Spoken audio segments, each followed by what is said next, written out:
يا رب بالمصطفى بلغ مقاصدنا واغفر لنا ما مضى يا واسع الكرم.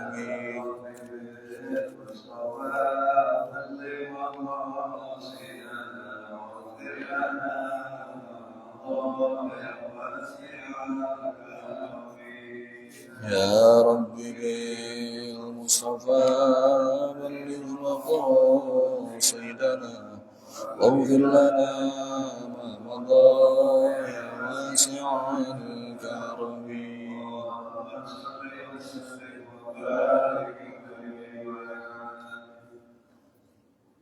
الفاتحة بالقول تمام كل شر معروف صلاة ظاهرا وباطنا في الدين والدنيا والآخرة دافعة لكل شر جالبة لكل خلنا ولوالدينا وأحبابنا وشيخنا وشيخ شيخنا وجميع المسلمين والمسلمات والمؤمنين والمؤمنات مشارق وغاربها وعلى نية أن الله ينور قلوبنا وقلوبنا مع الهدى والتقوى والنفاق والغنى والموت على الإسلام والإيمان لا بحنة ولا امتحان بحق سنة عدنان وعلى كل نية صالحة وإلى الحبيب سيدنا محمد صلى الله عليه وسلم شيء لله لهم الفاتحة. أعوذ بالله من الشيطان الرجيم بسم الله الرحمن الرحيم الحمد لله رب العالمين الرحمن الرحيم مالك يوم الدين إياك نعبد وإياك نستعين اهدنا الصراط المستقيم صراط الذين أنعمت عليهم غير المغضوب عليهم ولا الضالين آمين. بسم الله الرحمن الرحيم. السلام عليكم ورحمة الله وبركاته. Alhamdulillah wassalatu wassalamu ala rasulillah Sayyidina Muhammad ibn Abdullah wa ala alihi wa ashabihi wa man tabi'ahum wa alhamma ba'd. Qalu subhanaka la ilma lana illa ma 'allamtana innaka antal alimul hakim. Wa qala rabbi shrah li sadri wa yassir li amri wa hlul 'uqdatam min lisani yafqahu qawli. Hadirin mukarramin yang saya muliakan segenap jamaah Masjid Jami Nurul Hidayah, para asatidz ya dan yang semua hadir di sini. Semoga Allah Subhanahu wa taala senantiasa memberikan kita nikmat istiqomah dalam ibadah dan juga hal-hal yang positif. Salawat dan salam senantiasa tercurah terlimpah kepada Rasulullah sallallahu alaihi wasallam, para keluarga dan para sahabatnya. Kita lanjutkan kajian tahsin qiraatil Quran kita. Sekarang sampai di mana nih? Terakhir Al-Isra 34. Berarti sekarang Al-Isra 35 ya. Ya, surahnya namanya Al-Isra atau Bani Israil. Ya.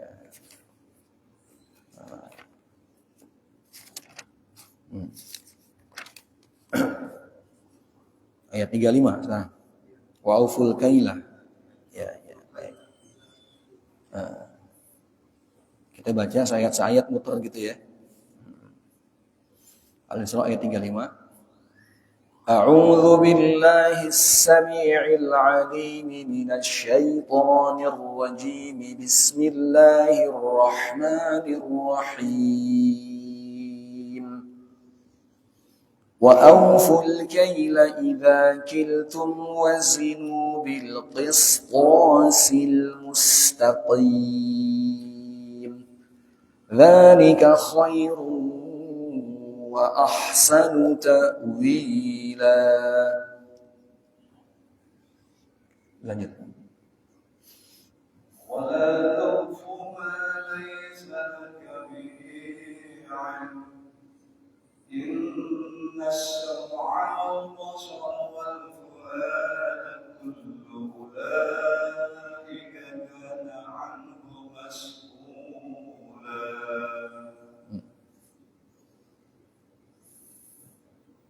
ولا تمش في الأرض مرحا إنك لن الأرض ولن تبلغ الجبال طولا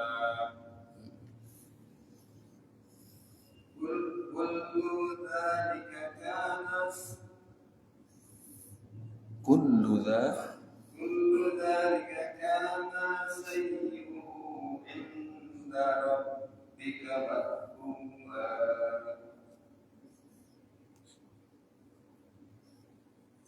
ذلك مما أوحى إليك وربك من الحكمة فلا تجعل مع الله فلا تجعل مع الله إلها آخر فتلقى في جهنم ملوما مدحورا أفأصفاكم ربكم بالبنين واتخذ من الملائكة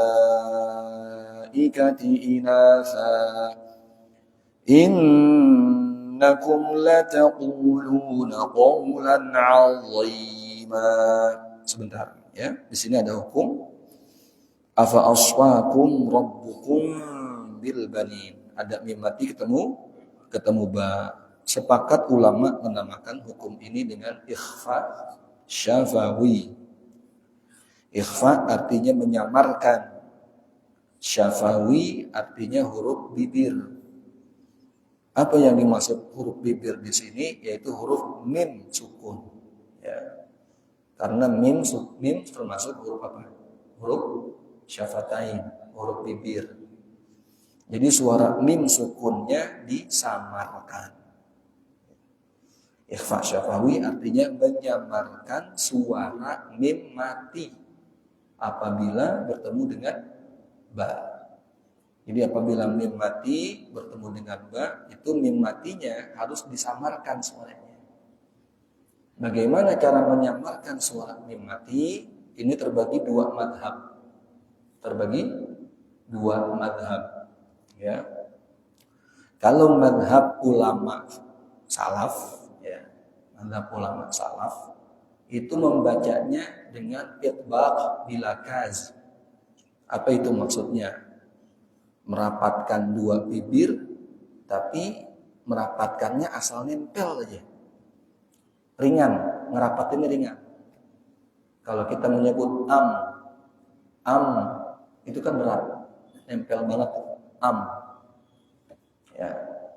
Tapi ketika bertemu mim sukun dengan ba, rapatnya asal banget.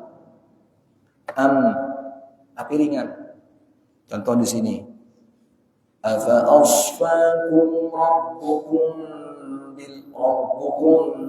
bil asal aja nempel. Ya, asal banget dah punya. Tapi nempel, asal tadinya ringan.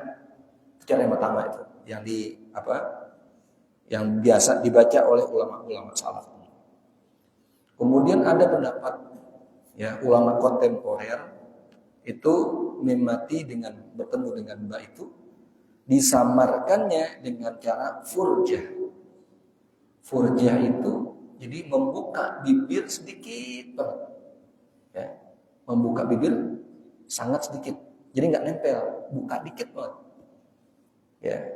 Antara furjah dengan itbaq itu mirip banget. Hampir nggak ada beda. Saya contoh begini ya. Saya baca dengan furjah. Afa asfakum rabbukum dikit banget. Rabbukum. Kemudian saya akan baca dengan itbaq, nempel dikit banget. Afa asfakum rabbukum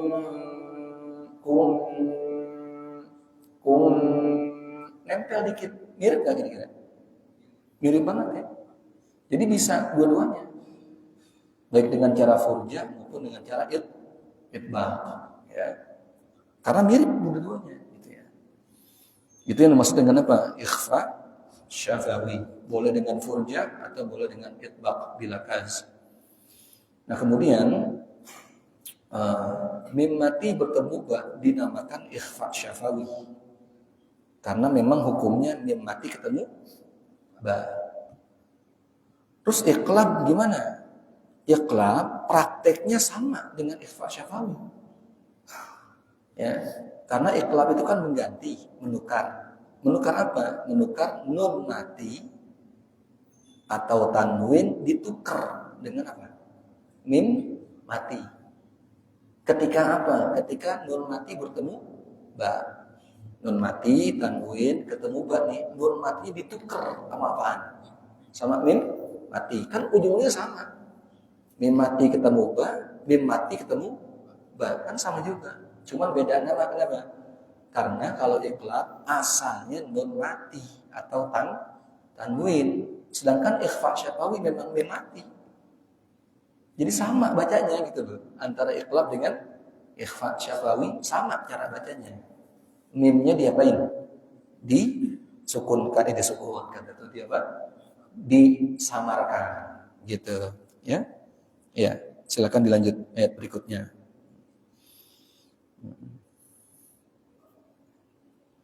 ولقد صرفنا في هذا القرآن ليذكروا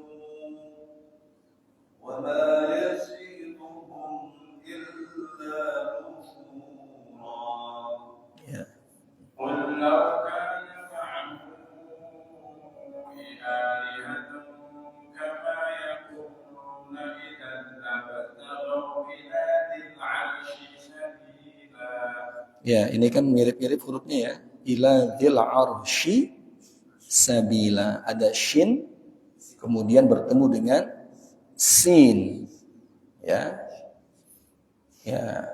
Kalau untuk qiraah ya, qiraahnya Abu Amr itu dengan riwayat As-Susi ya.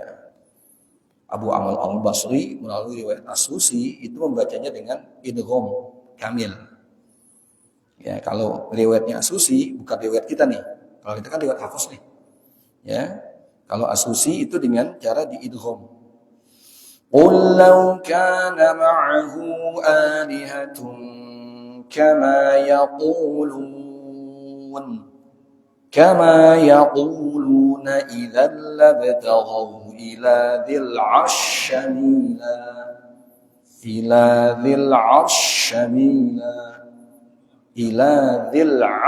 sabila. Sinnya masuk ke sin. Ars sabila. Ya, karena apa? Shin dengan sin itu dia berdekatan, mirip ya, hurufnya berdekatan. Ya, sama kayak ini apa? Kayak surah Maryam itu apa namanya? Kafha ya ain sad dzikru rahmatir rabbika 'abdahu Zakaria idz nada rabbahu nidaan khafiyya qala rabbi inni wahanal 'azmu minni qala rabbi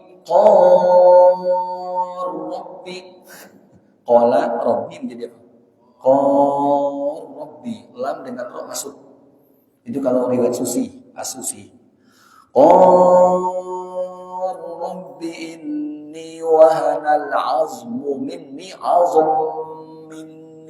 mim dengan mim masuk. Rabbi inni wahanal 'azmu minni washta'ala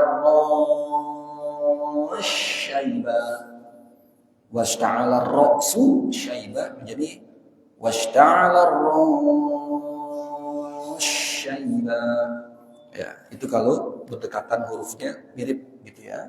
Itu kalau riwayat Susi, As-Susi. Kalau kita enggak, kita dengan izhar ya. Enggak boleh diidgham. Ila dzil arsy sabila ya.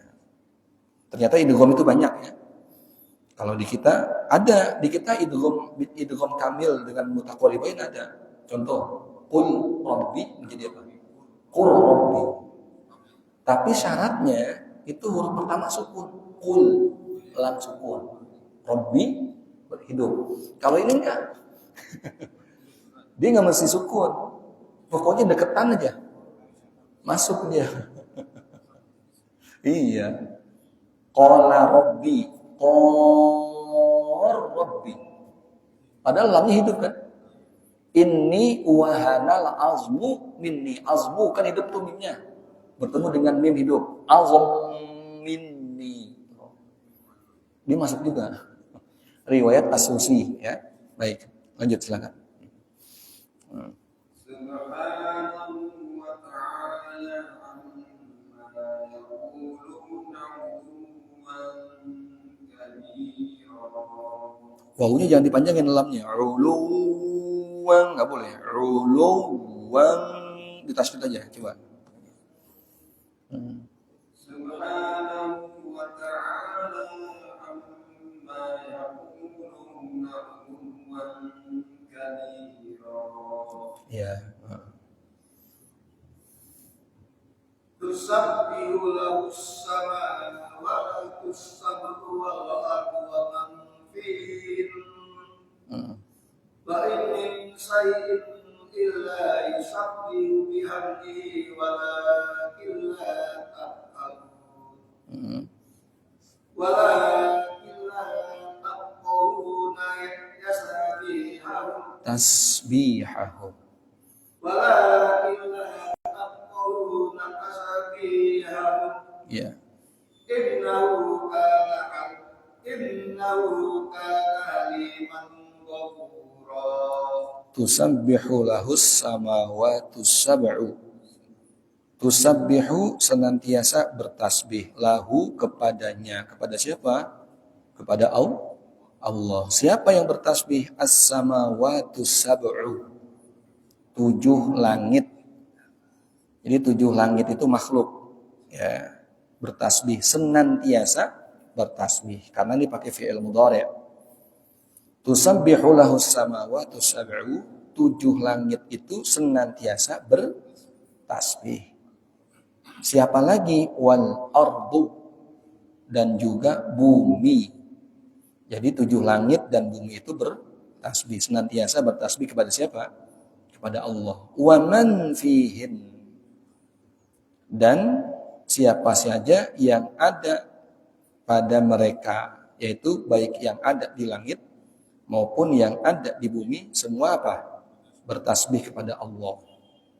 Man di sini artinya makhluk hidup. Man, ya, artinya orang yang makhluk yang mempunyai nyawa. Man, berarti pohon, binatang, itu bertasbih kepada Allah Subhanahu Wa Taala, mensucikan Allah dari segala sifat yang tidak mungkin ada pada Allah. Makanya kita memuji Allah, bertasbih subhanallah, artinya apa? Allah Maha Suci. Suci dari apa? Suci dari segala kelemahan. Jadi hal-hal yang sifatnya lemah itu nggak mungkin disandingkan atau disematkan kepada siapa? Allah. Contoh misalnya, Allah itu berkuasa. Maka Allah suci dari kelemahan. Allah itu maha mendengar. Berarti Allah itu suci dari apa? Dari nggak dengar gitu maksudnya. Budak lah gitu kan. Iya. Kalau orang sehebat-hebatnya orang, sekuat-kuatnya orang, ada gak capeknya orang? Ada. Iya kan? Walaupun sakti banget ya. Walaupun keker badannya, fisiknya kuat. Tapi ada di mana dia lemah. Dia tidur gak? Iya. Siapapun orang dicapek, ngantuk apa? Tidur. Berarti ada titik kelemahan. Siapapun dia. Mau dia punya ilmu sakti kayak, nggak mempan ditusuk kayak, tapi dia ngantuk gitu. Itulah titik terlemahnya manusia. Di saat dia tidur itu nggak bisa apa-apa dia. Di saat orang tidur itu nggak bisa apa-apa. Berarti kelemahan orang itu selemah-lemahnya ada di kapan? Tidur. Berarti orang ngantuk. Ya. Allah punya nggak sifat ngantuk? Nggak mungkin. Nggak mungkin Allah punya sifat ngantuk, capek, lelah, itu nggak mungkin. Kalau Allah ngantuk, mau dibilang dalik. Hancur dunia itu. Matahari bisa suka-suka dia lari. Ya kan? Wasyamsu tajri laqarrillaha. Dari dulu semenjak matahari diciptakan sampai sekarang, dia itu beredar, berlari, berjalan sesuai apanya? Arealnya, jalanannya. Begitu aja dari dulu sekarang. Ribuan tahun, bahkan miliaran tahun, begitu aja. Pernah nggak dia bosan gitu? Gue lewat sini mulu nih. Gue geser dikit sono. Nggak mungkin. Ya. Makanya Allah itu tidak punya sifat kelemahan. Makanya kita bilang subhanallah. Ternyata bukan kita doang yang bertasbih. Setiap makhluk yang bernyawa, baik di langit maupun di bumi bertasbih, termasuk pohon itu. Ya.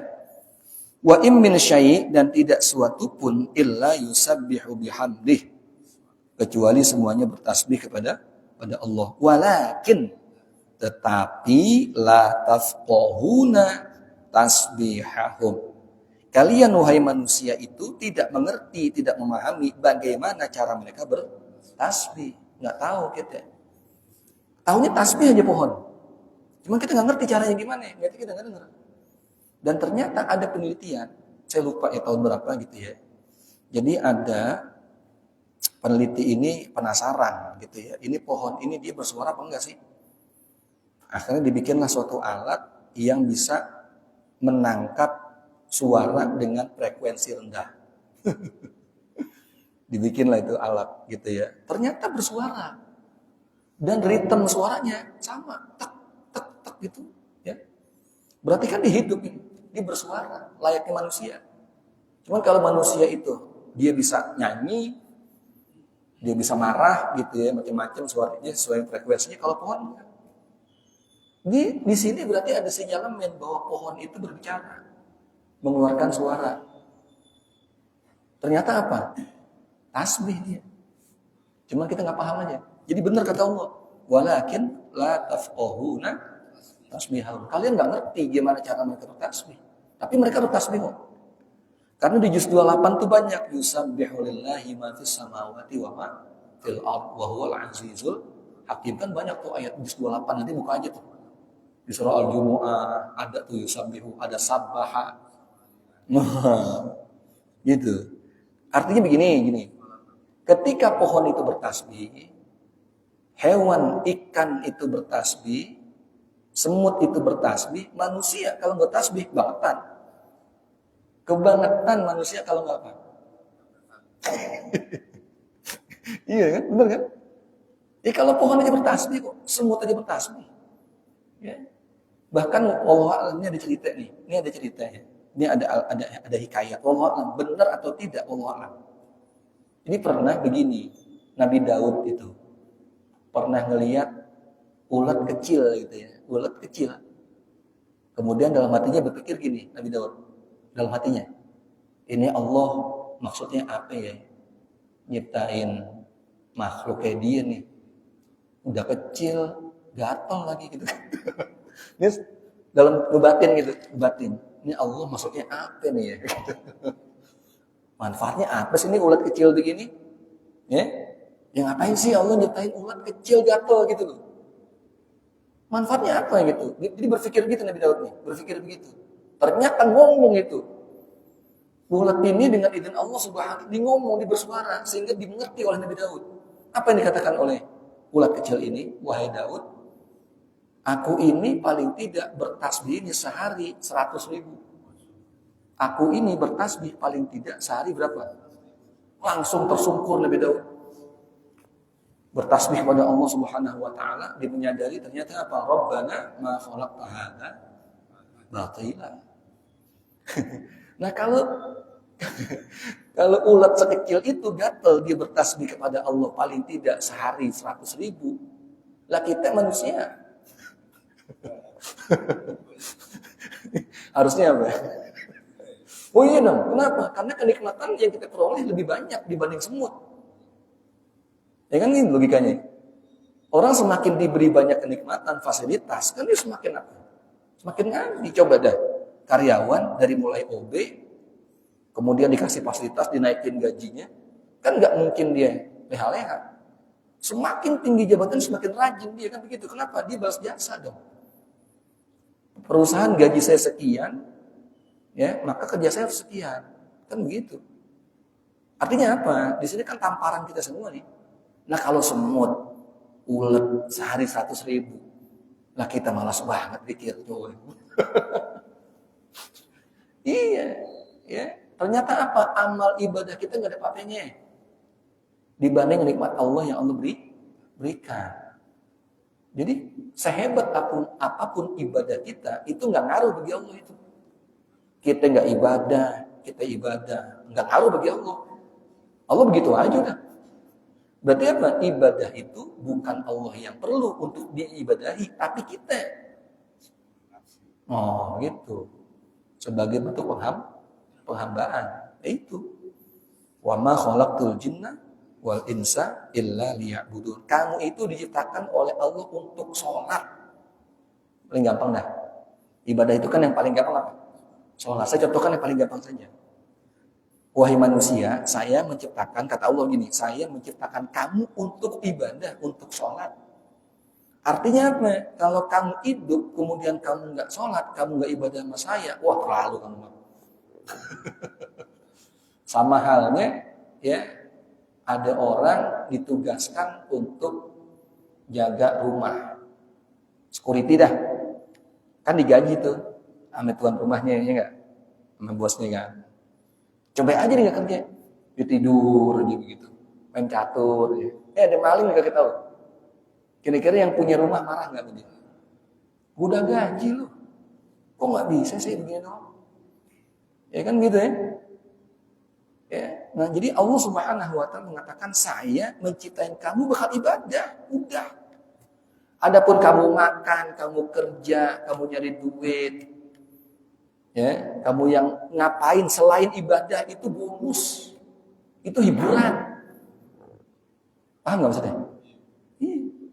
Jadi orang itu diciptakan oleh Allah untuk sholat, untuk ibadah, untuk puasa, untuk ngabdi dah begitu. Selain itu artinya apa sih? Hiburan doang. Selingan atau selingan. Jadi paling enggak apa? Kita balik nih, pikir kita. Berarti kita hidup ini ya dari subuh nungguin apa? Zuhur. Oh ada zuhur nih, sholat. Dari zuhur nungguin apa? Asar. Wah asar nih, sholat. Begitu terus. Berarti abis subuh ke zuhur, ente mau main kek, ente mau nyari nafkah kek, ente mau tidur kek, selingan. Selingan.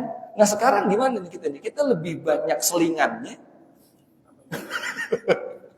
apa ibadahnya gitu. Lebih serius selingannya apa ibadahnya. Ya kan? Padahal tugas kita itu doang itu. Puasa, sholat, udah. Zakat, haji kalau mampu itu juga. Tapi ternyata apa kebalikannya orang kebanyakan? Kebanyakan lebih serius kepada hal yang selingan. Justru yang pokoknya ditinggalin sama dia. Ada orang yang sholatnya cuma seminggu sekali, Jumatan doang. Ada yang sehari sekali apa? Maghrib doang. Itu pun kalau lihat bininya. Ya kan? Ada yang cuma setahun sekali, apa tuh? Idul Fitri dan itu pun karena nggak enak mertuanya. Orang pada sholat Idul Adha, Idul Fitri kagak. Wah, kayaknya nggak enak banget kalau nggak sholat. Terus kata apa nih? Kan begitu. Padahal sunnah itu kan. Ya itu. Wallahu a'lam.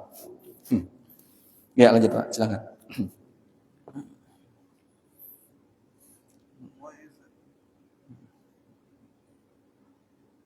وإذا قرأت القرآن جعلنا بينك وبين الذين لا يؤمنون بالآخرة حجابا مستورا.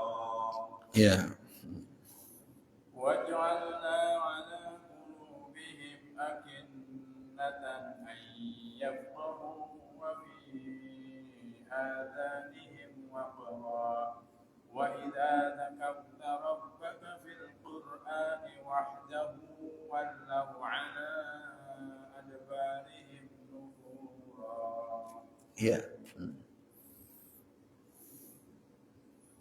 نحن أعلم بما يستمعون به إذ يستمعون إليك وإذ هم نجوى وإذ يقول idh yaqulul zalimun.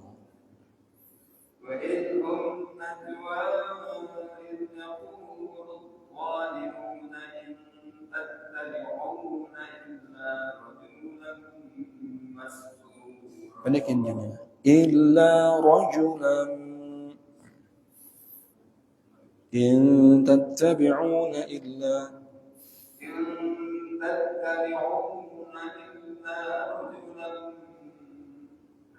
mashu. Iya. انظر كيف ضربوا لك الأمثال فضلوا فلا يستطيعون سبيلا. انظر كيف ضربوا لك الأمثال فضلوا فلا يستطيعون سبيلا. وقالوا أإذا كنا عظاما ورفاتا أإنا لمبعوثون خلقا جديدا. وقالوا, dan mereka berkata. Berkatanya di sini maksudnya ngejek gitu. Debat. Ya. Siapa nih orang-orang kafir ketika Al-Quran diturunkan? Ketika Rasulullah mengingatkan tentang hidup setelah apa? Mati. Jadi ada kehidupan setelah mati. Nah, mereka membantah gitu ya. Bahkan sambil ngejek lah, ya, istihza. Aidza kunna izama. Apa iya kalau kita udah jadi tulang belulang? Warufatan, dan juga sudah musnah nih kita punya jasad. Kan orang mati diapain? Dikubur kan? Berarti kan tulang belulang, kemudian hilang, kan begitu? Nah, mereka mengatakan, apa iya kalau kita nanti udah musnah nih jasad kita, udah tulang belulang, udah hilang? A'inna lamab'utsun, apakah nanti kita ini akan dibangkitkan khalqan jadida, dengan tubuh yang baru? Apa iya? Gitu tuh. Ya, jadi mereka ternyata begini. Mereka tuh nggak percaya ada kehidupan setelah mati. Mereka bilang dongeng itu. Jadi dulu di zaman Nabi itu pahamnya materialis. Mereka melihat sesuatu yang berbentuk gitu, ya udah itu. Berarti yang di luar nalar, di luar akal, di luar nalar, mereka nggak percaya gitu. Makanya mereka ngejek itu. Muhammad apa iya? Kalau orang udah mati masih hidup, masih dibangkitin lagi begitu. Efeknya apa? Efeknya ketika mereka nggak percaya kehidupan setelah mati, akhirnya apa? Mereka seneng-seneng. Ini mumpung gue hidup nih. Ntar kalau udah gue mati nggak bisa. Jadi orang yang punya paham seperti itu, mumpung hidup, karena mati itu udah nggak ada apa-apa dan begitu, yang zalim semakin apa? Zalim. Ya kan? Yang zalim semakin zalim. Kenapa dia? Mumpung gue kuat nih, mumpung gue bisa nindas nih. Ntar udah mati, udah gue nggak bisa apa-apa. Yang tukang bohong semakin apa? Semakin bohong. Yang kaya semakin apa? Semakin ingin menikmati kekayaannya, ingin terus begitu. Itu efeknya. Kenapa? Mereka itu nggak percaya kehidupan setelah mati. Kalau mereka percaya ada kehidupan setelah mati, ada persidangan, ya kan? Ada surga, ada neraka. Itu pasti mereka hidup bahagia itu. Artinya hidupnya hati-hati. Oh iya, kehidupan setelah mati itu lebih panjang daripada kehidupan sekarang. Justru sekarang ini, kehidupan yang singkat ini bisa menentukan nasib setelah kita mati. Berarti kan apa? Wah, bener-bener dia. Itulah fungsi agama, ya kan? Jadi umur itu ibarat ibarat modal usaha. Kita punya modal kira-kira nih, apa kita manfaatin betul-betul, apa kita diemin aja begitu. Coba aja, kalau bisnis dagang aja, jangan kan itu deh, yang cuman modal 10 juta, coba aja iseng-iseng. Mau seenak-enaknya gitu, buka toko seenak-enaknya, belanja seenak-enaknya, ya, naikin harga seenak-enaknya, laku nggak kira-kira? Oh kagak, apalagi dia kontrak kios gitu, dia punya karyawan, hah? Kelar. Itu yang 10 juta itu. Apalagi yang triliunan, yang miliaran kan begitu. Iya. Itu kan begitu contohnya. Ya, makanya kita ini alhamdulillah terlahir sudah dalam keadaan Islam yang percaya konsep apa? Kematian atau percaya kehidupan setelah mati. Karena mereka terang-terangan itu. Apa iya? Oh begitu. Ya dikit lagi Pak, silakan. Siapa? Ya.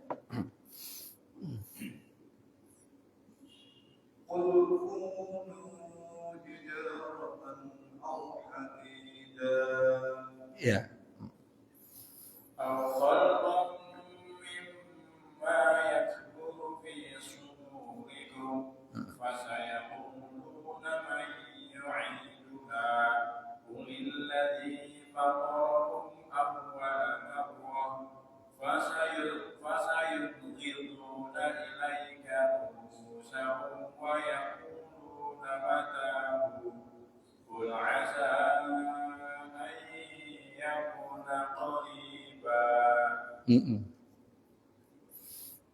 يوم يدعوكم وتستجيبون بحمده وتظنون إن لبثتم إلا قليلا وقل لعبادي يقولوا التي هي أحسن Yaqulul lati هي أحسن إن الشيطان ينزغ بينهم إن الشيطان كان للإنسان عدوا مبينا ربكم أعلم بكم إن يشأ يرحمكم أو إن يشأ يعذبكم وما أرسلناك عليهم وكيلا. Lanjut. ربك أعلم بمن في السماوات والأرض ولقد فضلنا بعض النبيين على بعض وآتينا داود زبورا.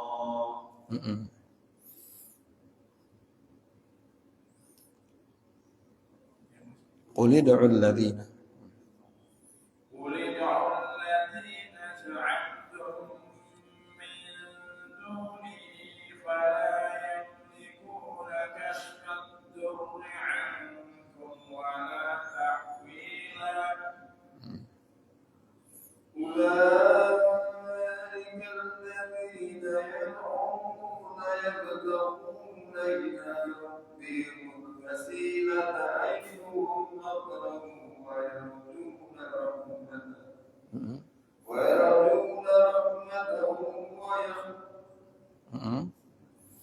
ويرجون رحمته ويرجون رحمته ويخافون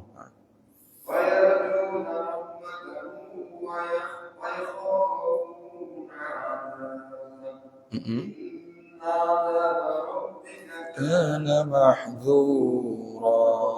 صدق الله العظيم. بركة الفاتحة. الحمد لله بسم الله الرحمن الرحيم.